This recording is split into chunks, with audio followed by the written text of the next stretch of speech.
Let's talk about the Syria situation, the Comey interview, and what we did not see last night. Senior political analyst Brit Hume joins us. Good evening, Brit.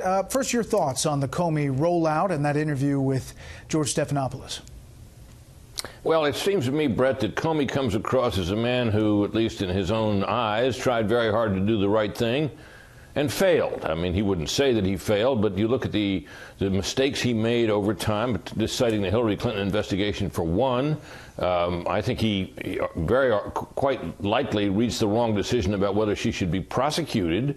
His argument flies in the face of the statute governing the handling of classified information. Then he proceeded to announce that, usurping the role, the decision and the role of the Attorney General. Then he proceeded to come out and say that the investigation had been reopened, which he should not have done in my view, and I said so at the time.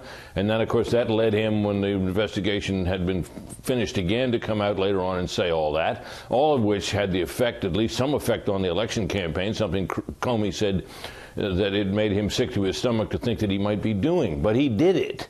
And he comes across to me as almost as a sad figure. And these attacks, the verbal attacks on the man who fired him, are unseemly. I would say that the president's responses are equally so, and maybe even more so. But these all add up to kind of a catalog of mistakes by Comey, which are in no way, I think he's relieved in no way of the responsibility for them by these interviews or this book. You know, Britt, the ABC interview, it appeared heavily edited, and we know that it was some 5 hours of interview between George Stephanopoulos and James Comey. Some of it on the edit room floor. One part from the transcript, Comey says, "We had the problem that President Obama had twice publicly basically said there's no there in an interview on Fox and an interview on 60 Minutes, I think. Both times he said that, so that's his Justice Department." Stephanopoulos says, "Did that surprise you?" Comey, "It really did surprise me. He's a very smart man and a lawyer, so it surprised me. He shouldn't have done it. It was inappropriate." That did not make it into the interview.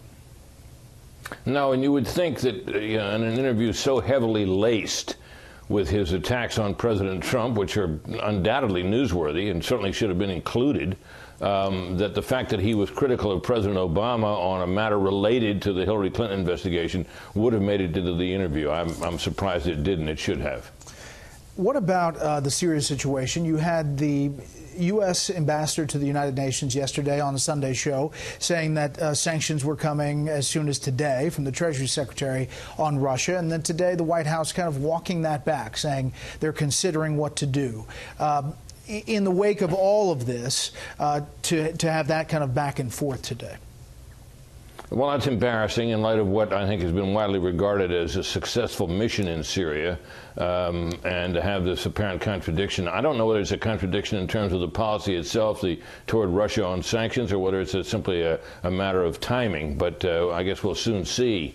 As for the mission itself, we keep hearing, Brett, from critics of it, that what we really need here is a broader Syria policy, and that the bombing runs are no substitute for that. I'd be inclined to disagree with that in this sense, Brett, which is this: I think the president's ambitions and intentions in Syria are really quite limited.